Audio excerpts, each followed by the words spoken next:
Shalom, salam kasih. Saudara, ada kasih Tuhan di tengah badai. Ada kasih Tuhan di tengah perang yang sedang bergelora. Kelihatannya hari-hari ini kita melihat dunia sedang sangat panas dan menakutkan. Tapi saya mau berkata, di tengah apapun keadaan, ada shalom, ada kasih Tuhan, dan terutama ada hatinya. Hatinya sedang menangis. Hatinya sedang merindukan anak-anaknya. Hatinya sedang berkata, jadilah kuat. Walaupun keadaan semakin tidak menentu. Di saat seperti itulah kita perlu menjadi kuat. Ada sebuah peristiwa yang kelihatannya sekali lagi Tuhan sangat sadis. Kelihatannya Tuhan sangat kejam. Tapi seringkali itulah cara dia untuk menguatkan anak-anaknya. Mari kita baca. Setelah semuanya itu, Allah menguji iman dan ketaatan Abraham. Di dalam Kejadian 22 ayat 1 dan 2. Abraham, demikianlah firman Tuhan, ya Tuhan. Di dalam bahasa aslinya dikatakan Hineni. Sahut Abraham dengan sangat-sangat mesra. Dia punya hubungan dengan Tuhan yang mesra. Dia punya percaya. Dia tahu Tuhannya tahu yang terbaik. Tapi tiba-tiba ada sebuah firman yang sangat mengagetkan. Bawalah anakmu yang tunggal itu, Ishak yang sangat kau kasih. Pergilah ke tanah Moria, lalu persembahkanlah dia di situ sebagai korban bakaran. Di atas salah sebuah gunung yang akan kutunjukkan. Saudara, hari itu Abraham harus berjalan mendaki. Dan di sepanjang perjalanan mendaki, hatinya pasti sangat gelisah. Hatinya sangat sedih. Satu sisi dia tahu dia harus taat. Satu sisi dia sangat percaya Tuhannya. Tapi di satu sisi seberapa hati Bapak merasa tidak bisa. Untuk harus mengangkat pisau untuk membunuh anaknya sendiri. Saudara, tapi itulah perjalanan naik. Tuhan tidak pernah menghendaki seorang pun dari kita flat atau turun. Tapi Tuhan sedang membawa kita from peak to higher peak.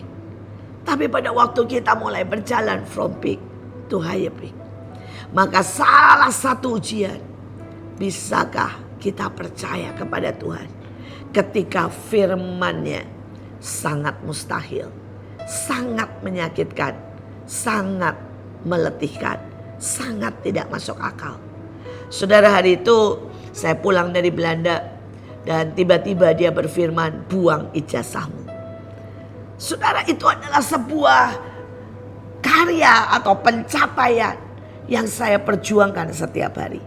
Saudara, itu benar-benar meletihkan.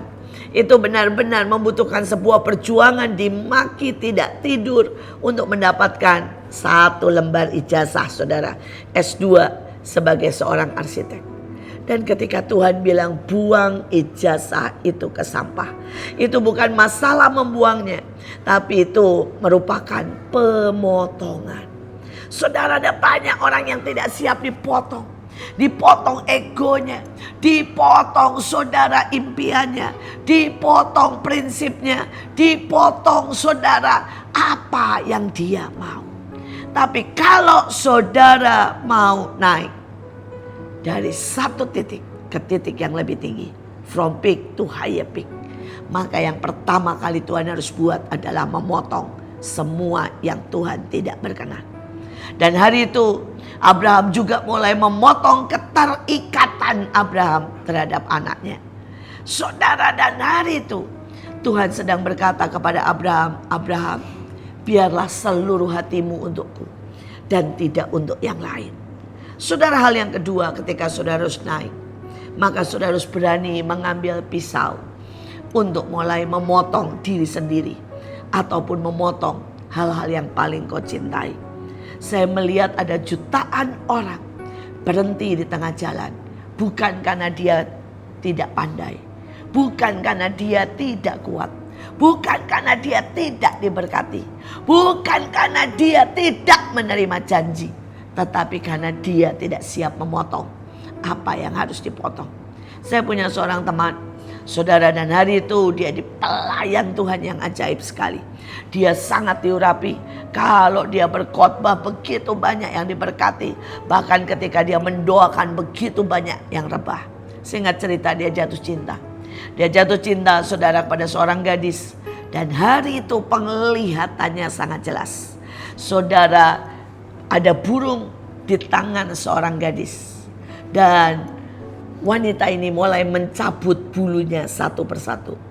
Sehingga akhirnya burung ini tidak pernah lagi terbang. Saudara, ketika dinyatakan itu, dia tahu bahwa itu Tuhan sedang berkata, nak, potong hubunganmu dengan perempuan itu. Dan terbanglah. Tapi dia berkata mungkin itu artinya lain. Mungkin itu peringatan. Saudara, dan dia tidak benar berani memotong. Kemudian setelah pernikahan, ayahnya anak ini mulai berkata, alangkah baiknya kamu kerja di pabrik. Karena engkau butuh sebuah penghasilan yang tetap. Kemudian mulai lagi penambahan usaha. Mulai lagi saudara bertambahnya tanggung jawab. Bukan masalah kerja dan tanggung jawab. Tapi masalah seberapa kita berani memotong yang Tuhan tidak suka. Saudara, hari ini teman saya ini tidak pernah ada di tempatnya. Dia dipanggil untuk menjadi hamba Tuhan. Dia dipanggil untuk menjadi seorang WL yang diurapi. Dia dipanggil untuk sebagai rasul yang akan berjalan dari satu kota ke kota lain. Menyatakan kemuliaan Tuhan dan keajaiban Tuhan. Dan hari ini dia ada di pabrik. Saudara, tenggelam dengan segala masalah. Bahkan saudara, dia tidak pernah lagi ada di ladang penginjilan. Berapa banyak orang yang mengalami itu. Karena dia tidak pernah berani memotong apa yang Tuhan tidak suka. Saudara, mungkin hari ini Tuhan sedang berkata, potong nak kemalasanmu. Potong nak egomu. Mungkin Tuhan hari ini sedang berkata, seberapa engkau berani keluar dari pergaulanmu. Dan mulai masuk dalam sebuah pergaulan yang berbeda. Saudara, Tuhan tidak sedang ingin membunuh.